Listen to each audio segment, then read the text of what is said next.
கலைஞர் நூற்றாண்டு விழா கூட்டம் போட்டோம், சேலத்தில் இளைஞரணி மாநாடு போட்டோம். ஒரு பயம் வரல. குவார்ட்டர் கொடுத்தோம், கோழி பிரியாணி கொடுத்தோம், இன்னும் ரூபா காசு கொடுத்தோம், விதவிதமாக சாப்பாடு போட்டோம், பொழுதுபோக்குக்கு சீட்டு கட்டு கொடுத்தோம். ஆனாலும் ஒரு பயம் வரல. ஆனால் நம்ம கூட்டணியில் இருக்கக்கூடிய ஒத்த சீட்டுக்கு கையேந்து நிற்கக்கூடிய விசிகா திருச்சியில் மாநாடு போடுறாங்க. 3 லட்சம் பேர் அந்த கூட்டத்தில் பங்கேற்றதா சொல்கிறாங்க. அந்த மாநாட்டில் வேற உங்களை வேற கூப்பிட்டு பாருங்கள், உங்களால் கூட்ட முடியாத கூட்டத்தை நான் கூட்டியிருக்கேன் அப்படின்னு அசிங்கப்படுத்துகிறாங்க. இதெல்லாம் பார்க்கும்போது எங்களுக்கு ரொம்ப வலிக்குது தலைவரே.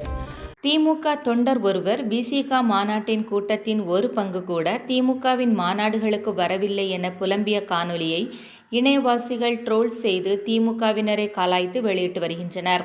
மேலும் அந்நபர் பேசுகையில் திமுகவினர் நடத்திய கலைஞர் நூற்றாண்டு விழாவிலும் அதன்பின் சேலத்தில் நடைபெற்ற திமுக இளைஞரணி மாநாட்டிலும் ஒரு நபர் கூட வரவில்லை. அக்கூட்டங்களில் கலந்து கொள்ள திமுக கழக உடன்பிறப்புகளுக்கு மது வாங்கி கொடுத்தோம், பிரியாணி உணவளித்தோம், பொழுதுபோக்காக சீட்டு கட்டு கொடுத்திருந்தோம், 200 ரூபாய் கொடுத்தும் இவ்வளவு செய்தும் யாருமே கூட்டத்திற்கு வரவில்லை. ஆனால் நம் கூட்டணியில் இருக்கும் விசிகாவினர் ஒரு சீட்டுக்காக கையேந்தி நிற்பவர்கள் நடத்திய திருச்சி விசிக மாநாட்டில் 3 லட்சம் பேர் கலந்துள்ளனர். என்னதான் ஆட்களை வைத்து கூட்டம் நடத்தினாலும் தேர்தல் நேரத்தில் நம்மிடம் சீட்டுக்கு வந்துதான் ஆக வேண்டும்.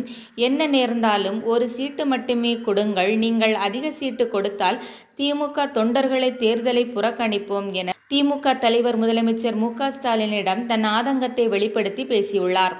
திமுகவின் கூட்டணி கட்சிகளின் வளர்ச்சியை திமுகவினருக்கு சவாலாக இருப்பதும் கவனிக்கத்தக்கது.